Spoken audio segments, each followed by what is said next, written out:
In the fall of 1974, the finest hotel in Bend, Oregon lost its most famous guest.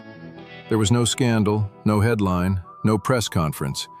Just a tall man coming down the stairs one morning, carrying his own suitcase, and a few quiet sentences spoken at the front desk.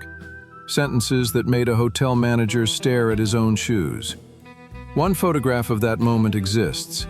It sat in a drawer for 30 years, and the story behind it, why John Wayne walked out of the best rooms in town and checked into a roadside motel next to an ice machine, is one the men of that film crew never stopped telling. Here is the story. The morning it happened, the lobby smelled like coffee and pine smoke, and nothing about it said history.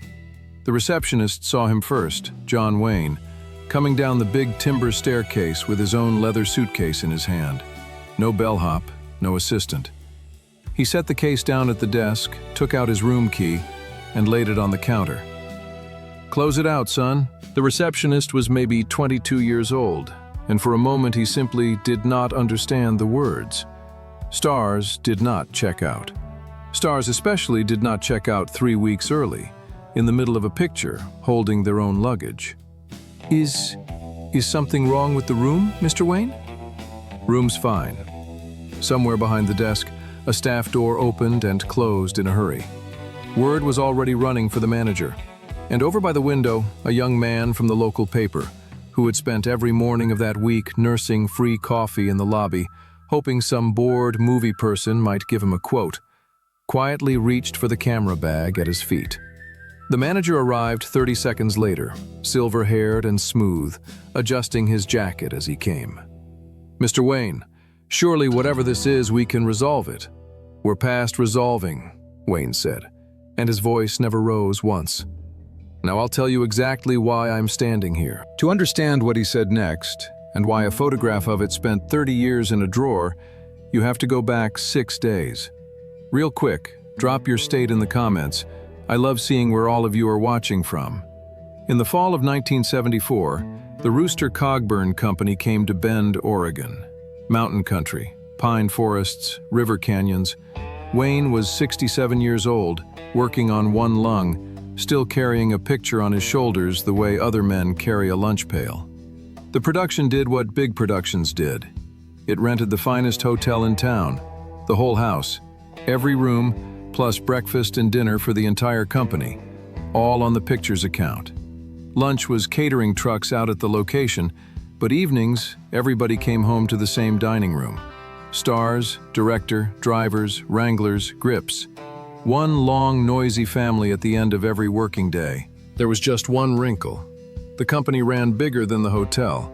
So about 15 men, wranglers, drivers, a couple of grips, the overflow, were roomed down the road at a little place called the Ponderosa Motel. Clean beds, thin walls, a neon sign that said "Vacancy" in pink. Nobody minded, because the agreement was plain. Motel or no motel, every man in the company ate at the hotel, drank at the hotel bar, sat at the same tables as everybody else. And the first week, that's exactly how it worked. Wayne loved that first week. Anyone who ever worked with him knew the oldest fact about the man. He'd rather eat with the crew than with the money. He knew the wranglers' names by day 3. He held court at the long table and lost card games loudly and happily. One dining room, one company. The manager of that hotel looked at the same room and saw something else entirely. The manager was not a thief and not a monster. He was something more common. A man in love with the word standards. Fall was his season. His season when the wealthy regulars came for the leaves and the fishing, the same distinguished families every year. And now his beautiful dining room was full of laughing men with rope-burned hands and work boots, and there was mud in the entryway by 7 each evening. He could not break the agreement. The picture's money was enormous, and it was the owner's money now. So he did the smaller thing. He began to carve. Week 2, the motel men found themselves seated in the back corner behind a folding screen. Their service got slow. Some nights there was suddenly no seating available for them, and somehow only for them. Then came the dress code. Two wranglers turned away at the dining room door for boots and work clothes, a rule nobody had heard of because it had been invented that afternoon. Then two grips were walked out mid-meal for laughing too loud, and the next day their names were on a list at the front desk. Not welcome. And finally, the masterpiece, a typed memo to the production office, polite as a sermon. The agreement, the manager had determined, covered lodging and board, but dining room seating was reserved for registered guests of the hotel. The men at the Ponderosa Motel were not registered guests. Their dinners would be sent down to the motel from that evening on, in cardboard boxes. Wayne noticed the way you notice weather changing. First, it was just thinner tables at supper. Early nights, he figured.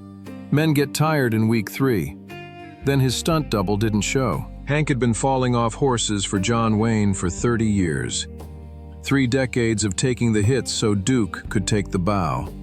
Wayne had invited him up for a steak, and Hank never came. And when Wayne found him on set the next morning and asked why, Hank looked off toward the horse trailers and gave him a grin with nothing in it. Wasn't dressed for the lobby anyway, Duke. It took Wayne the better part of the day to get the whole of it out of him. The door, the list, the boxes. Hank kept shrugging it smaller than it was. That's what proud men do. They apologize for the door that hit them. That evening, Wayne went to the production manager, and the production manager, miserable, showed him the paperwork, the agreement, and the hotel's little typed reinterpretation of it. "He can't do that," Wayne said. "He's doing it. We've got 3 weeks left on this schedule, Duke. What do you want us to do? Sue the man's hotel mid-picture and go sleep in the trucks?" Wayne handed the memo back and said nothing. Nothing was always the loudest thing he did. The next evening, he ran his own test. He walked into the lobby with 4 men from the Ponderosa, Hank among them, all of them cleaned up, and Wayne announced to the dining room door, friendly as Sunday, that these gentlemen were his personal guests, at his personal table.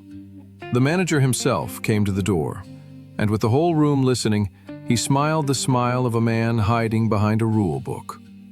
"I'm terribly sorry, Mr. Wayne. Dining room seating is for registered guests only. Policy." There it was. Wayne's own name, his own invitation, his own word, handed back to him at the door like a coat that didn't fit. The room held its breath, waiting for the famous temper. It never came. Wayne looked at the man for 1 long second. Then he turned to his 4 guests and put his hat on. "Come on, boys. I hear the burger place next door to your motel is honest." And the biggest star in the world walked out of the finest dining room in Bend and ate a $2 burger at a roadside counter with 4 wranglers, and by all accounts, laughed more that night than he had all week. But the men noticed he went quiet on the drive back, the kind of quiet with machinery in it. Which brings us back to the morning, the staircase, the suitcase, the key on the counter. "Now I'll tell you exactly why I'm standing here," Wayne said. And quietly, so quietly the receptionist had to lean in, he laid it all out. The corner table behind the screen, the dress code invented in an afternoon, the 2 grips on the little list at the desk, the cardboard boxes going down the hill to the Ponderosa. And a 30-year man turned away at a door with a grin on his face and a hole in his pride. The manager started with the word standards. That was as far as he got, because that was when the finger came up. One big finger, level with the manager's tie pin, and the voice went hard for the first and only time. "This company rented your whole house and filled your till for the season. The men you've been turning away at that door, they're the reason there is a picture. You took their board money and fed them out of cardboard boxes." A beat. "My name stays with them. Close it out." The manager's eyes went to his shoes and stayed there. By the window, the kid from the paper got his frame. A few of them, actually, in the space of that minute, but one above all. The finger in the air, the suitcase on the floor, the manager studying the carpet. It never ran in the paper. The hotel bought a full page every Sunday, and editors in small towns know their arithmetic. The negative went into a drawer. Wayne picked up his suitcase, nodded to the frozen receptionist. "Nothing personal, son." and walked out the front doors into the cold morning. The Ponderosa Motel had exactly 2 rooms empty that day. One was under the stairs, dim and half forgotten. The other was room 14, at the end of the row, right next to the ice machine. The room the owners rented last, always, because the machine groaned and clunked all night long. The couple who ran the place stood at the office window and could not entirely believe what was parked outside. The wife apologized twice before he'd even ask for anything. About the room, about the noise, about the ice machine. "We're so sorry. It runs all night, ma'am," Wayne said, taking the key to room 14. "I've grown fond of ice machines." By supper time, every man on that production knew. The crew came back from location and saw the truck in the motel lot and stood around it like it was a monument. The Duke had checked out of the big house, over them. Have you ever seen a crew get angrier on a friend's behalf than they ever got on their own? That's what happened next. The same 15 men who'd shrugged for 2 weeks, corner table, fine, boxes, fine, went white hot overnight, because now it had cost Wayne something. There was loud talk of the contract, of lawyers, of what the union would say about board agreements broken mid-picture. The production office panicked in a different direction. Their 67-year-old star, one lung, carrying every scene of an 8-week schedule, sleeping next to an ice machine. If Wayne got run down, the picture got run down. And the owner of the hotel, a man who had been happily distant from daily operations, heard, in the space of one morning, that his season's biggest account was one phone call from walking, and that John Wayne himself was down the road at the Ponderosa telling anyone who asked that the burgers in Bend were honest, even if the hotels weren't. What the owner said to his manager that day was never printed anywhere either. It didn't need to be. Men who saw the manager that afternoon said he looked like a fellow who'd aged a season in an hour. For 2 days, Wayne didn't budge. The production tried gently on set. "The lodge is ready to make it right, Duke. They'll do anything." Wayne would nod and say the room was fine and ask about the next shot. Then, on the second evening, as the crew cars rolled back into the motel lot, there was a man waiting under the pink vacancy sign. Dark suit, silver hair, standing very straight, the way men stand when standing straight is all they have left.